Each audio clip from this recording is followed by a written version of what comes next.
आज से 500 साल पहले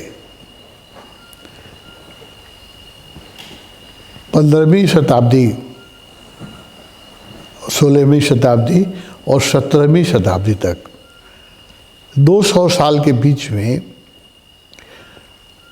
बहुत भक्तों का एक साथ जन्म हुआ भारतवर्ष में, एक ही साथ।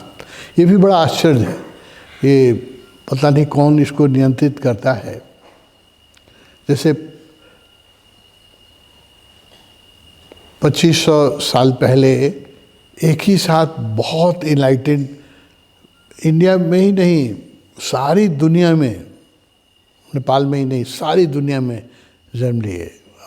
बुद्ध, महावीर, लाओ त्सु, जरथुस्त्रा, च्वांगत्सु, सुकरात एक ही साथ 2500 साल पहले। ऐसे ही ये अस्तित्व का क्या नियम है, परमात्मा नियंत्रित बनाता है। सारे भक्त एक ही साथ आते हैं, जब आते हैं तो 200 साल के बीच में ऐसे ऐसे भक्त पैदा हुए। और उसकी शुरुआत हुई कबीर से। कबीर पहले अनूठे संत हुए जो गा करके ही, जिन्होंने सत्य को पाया और गा करके ही, नाच के ही जीवन भर उनका उपदेश रहा। कबीर की पंक्तियाँ एक से एक भक्तों की प्रेरणा बनी। और कबीर के ही पीछे नानक ने कहा कि कबीर मेरे गुरु हैं, गुरु के समान आदर किया। मीरा ने, तुलसी, उसके साथ तो एक ही साथ इतने लोग पैदा हुए तो हम उनका नाम भी नहीं जानते।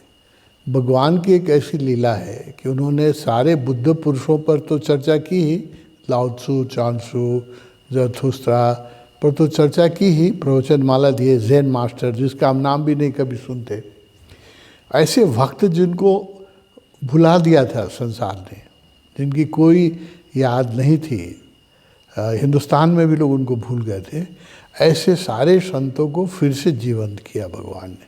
ये ओशो की बड़ी विशेषता है। कुछ नाम मैं कहूँगा, एक एक नाम सुन के भी आनंद आएगा कि ऐसे ऐसे संतों का नाम लेना और उनके बारे में चर्चा करना। हम मलुकदास पर आएंगे। जैसे मैं बताता हूँ कुछ जो उस समय 200 साल के बीच में पैदा हुए हैं। पलटू, सुंदरदास, जगजीवन, दादू, मीरा, धर्मदास, मलुकदास, दरियादास,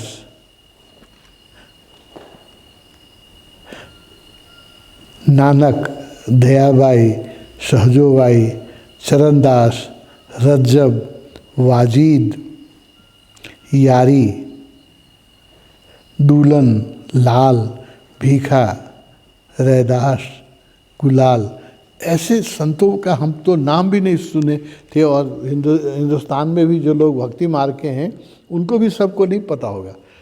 ओशो ने इन सारे संतों पर प्रवचन देके भक्तों पर बहुत बड़ा कल्याण किया है। और कबीर को तो इंग्लिश में भगवान में जो दिया प्रवचन, उससे कबीर पश्चिमी जगत में पहचाने गए। कबीर हिंदुस्तान में थोड़े से लोगों के बीच ही प्रसिद्ध थे और विशेषतः छोटी जाति के जिनको लोग कहते हैं उनके बीच में कबीर ज़्यादा लोकप्रिय थे, जुलाहे थे खुद भी। लेकिन ओशो ने जो उस पर इंग्लिश में जो प्रवचन दिए, किसी ने इतना अच्छा कबीर पर नहीं बोला था। उससे फिर सारी दुनिया में, पश्चिमी जगत में कबीर की पहचान बनी। तो मलुकदास का तो हम लोग नाम भी नहीं सुनते। अगर भगवान के प्रवचन मलुकदास पर नहीं थे तो नेपाल में तो क्या, इंडिया में भी लोग नहीं सुनते थे।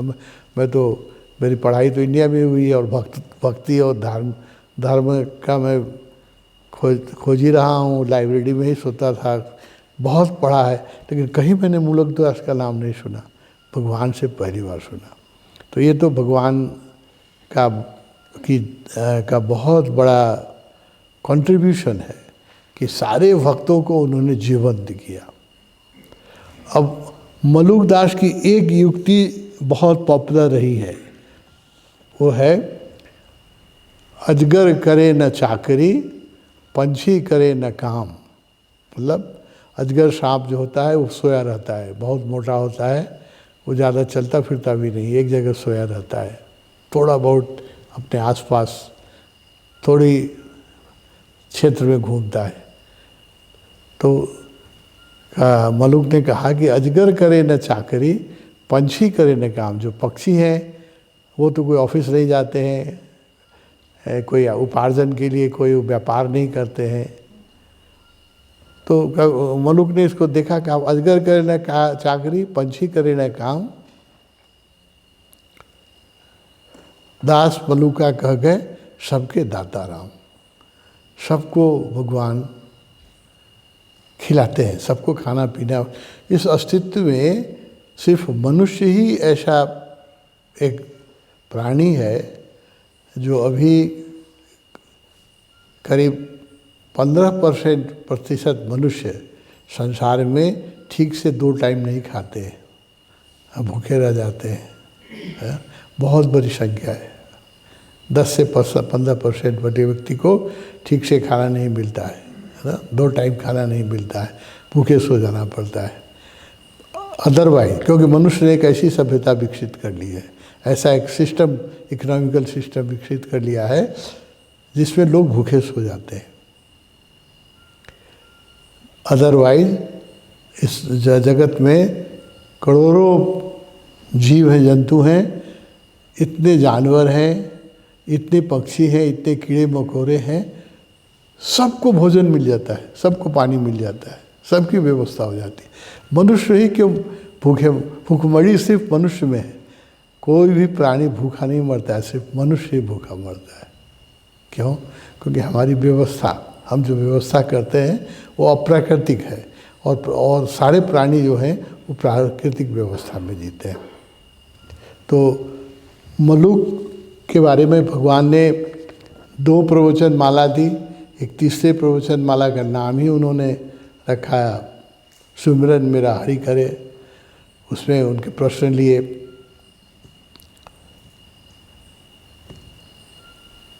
और भगवान को ये नाम बहुत ही प्यारा था, क्योंकि भगवान भी विश्राम कहते थे कि ध्यान जो है वो परम विश्राम है। चित्त जब इति चित्त विश्रांति, ये पतंजलि ने भी कहा था, लेकिन लोग इसको समझ नहीं सके। लोगों ने समझा कि बहुत काम करना है, बहुत श्रम करना है। नहीं, जब चित्त पूरी तरह विश्राम करता है तभी समाधि घटती है। ये तो पतंजलि में कहा, चित्तवृत्ति निरोधा इति योगा इति चित्त। जब चित्त पूरी तरह विश्राम में चला जाता है तो वही स्थिति जो है वो समाधि की है। मलुकदास, इसको गांव की भाषा में हुए, उनका जन्म यूपी में हुआ, इलाहाबाद के पास। और वहाँ की जो भाषा है, उस समय की जो भाषा थी वो बड़ी मिक्स थी। कबीर भी उसी तरह की भाषा में बोले हैं। तो शुद्ध हिंदी नहीं है, वो खड़ी हिंदी नहीं है, मगही, उर्दू सब मिक्स है ना। वो ग्रामीण की भाषा है। तो ग्रामीण भाषा में मलुकदास ने जो कह दिया है वो इतनी गहरी बातें कही हैं। जैसे ये जो कहा, अजगर करे न चाकरी, पंछी करे न काम, दास मलुका कह गए सबके दाता राम। सबको राम खिलाता है, राम की व्यवस्था से सब लोग जीते हैं। दूसरा उनका ये जो है बड़ा, ये भी आग्नेय है वचन कि माला फिरूं न कर फिरूं, जिह्वा कहे न राम, सुमिरन मेरा हरि करे, मैं पाया विश्राम। न मैं माला, बहुत लोग माला फिराते रहते हैं दिन रात, है ना। कुछ लोग राम राम राम राम लटते रहते हैं, कुछ लिखते रहते हैं। हम अयोध्या गए तो वहाँ एक राम नामी मंदिर है, उसमें हजारों दराज हैं स्टील के, और वहाँ सैकड़ों लोग रहते हैं। उनका काम क्या है, सुबह से शाम तक उनको कागज़ दिया जाता है, पेन दिया जाता है, और सुबह से शाम तक वो लोग राम राम लिखते रहते हैं। एक दो आदमी नहीं, अयोध्या में आप कभी जाएं तो देखेंगे 100-150 लोग आदमी बैठे हुए दिन रात सुबह से शाम तक राम राम लिख रहे थे, और उसको दराज में जमा किया जाता है। वो अरबों खरबों राम जी लिखे जा चुके हैं। और लोगों का काम ये, उनको खाना मिलता है, आश्रम में रहने की जगह मिलती है, उनका काम क्या है, सुबह से शाम तक पलाठी मार के बैठिए और राम राम लिखते रहिए, राम राम लिखते रहिए ना। लगता है कि ये लिखने से परमात्मा मिल जाएगा या लिखने से कोई बड़ा चमत्कार हो जाएगा। तो इसी पर इनका मलुकदास का व्यंग है कि मैं तो माला भी नहीं जपता हूँ, जिह्वा से भी कभी राम नहीं कहता हूँ, परमात्मा ही मेरी खैर करते हैं, मुझे स्मरण करते हैं, मैं नहीं स्मरण करता हूँ, परमात्मा मेरा स्मरण करते। कितना विद्रोही वचन है, कितना साहसिक वचन है। मैं परमात्मा के स्मरण नहीं करता है, परमात्मा ही मेरा स्मरण करता है, मैं तो पूरे विश्राम में रहता हूँ। हाँ, ये एक समाधिष्ट पुरुष ही कह सकता है, और ओशो जैसे व्यक्ति ही इसका अर्थ समझा सकते हैं।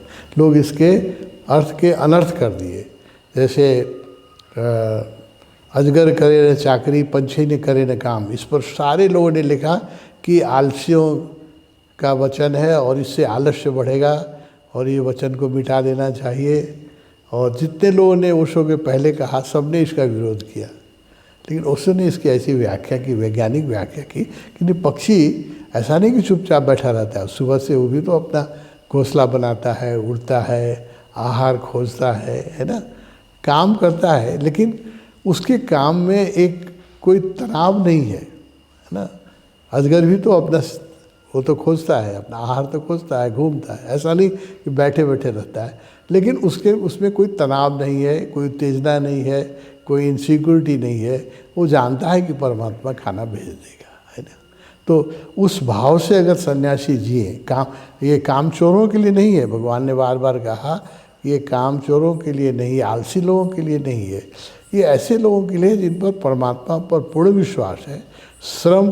हमारे श्रम करने से भागने की बात नहीं कर रहे हैं, वो कह रहे हैं काम तो पक्षी भी कर रहा है, सारा जगत काम कर रहा है, एक ढंग से, अपने ढंग से सारा जगत काम कर रहा है, लेकिन उसमें कोई उत्तेजना नहीं है, उसमें कोई इंश्योरेंस नहीं लेना पड़ता है। अब देखिए, मनुष्य और अप्राकृतिक हो गया, जैसे जैसे अप्राकृतिक अननेचुरल होता जा रहा है, वैसे वैसे कॉम्प्लिकेशन लाइफ में बढ़ते जा रहे हैं। अब इंश्योरेंस, घर का इंश्योरेंस, गाड़ी का इंश्योरेंस, अपना इंश्योरेंस, संगीता के जो होते हैं वो गले का भी इंश्योरेंस कराते हैं। वो कितने चीज़ का इंश्योरेंस करें, फिर भी जीवन तो अनिश्चित ही है, आप उसको इंश्योर कर ही नहीं सकते हैं लाइफ को, है ना।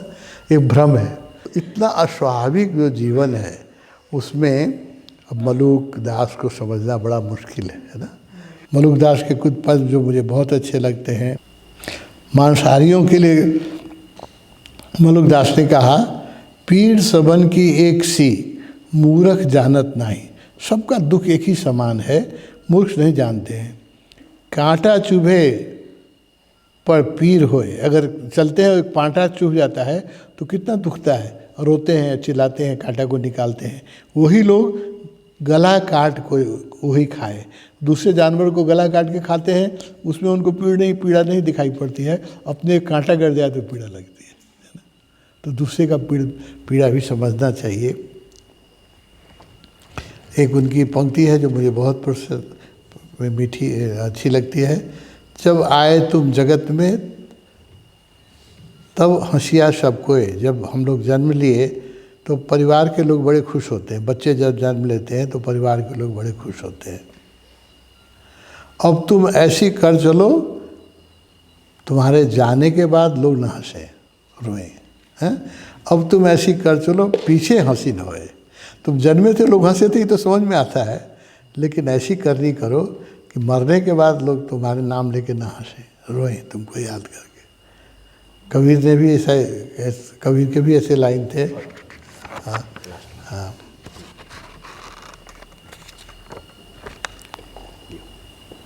नहीं, जब हम, कबीर का लाइन है, जब हम पैदा हुए जग हंसे हम रोए। जब बच्चा पैदा होता है तो परिवार के लोग तो सब हंसते हैं, लेकिन बच्चा तो रोता है।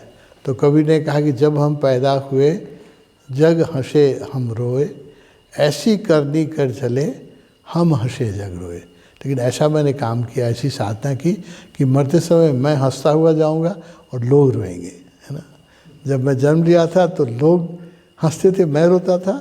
करनी ऐसी करनी चाहिए कि हम हंसते हंसते मरे और जो देखने वाले हैं वो रोए, है ना। तो इसी तरह की इनकी भी लाइन है। जैसा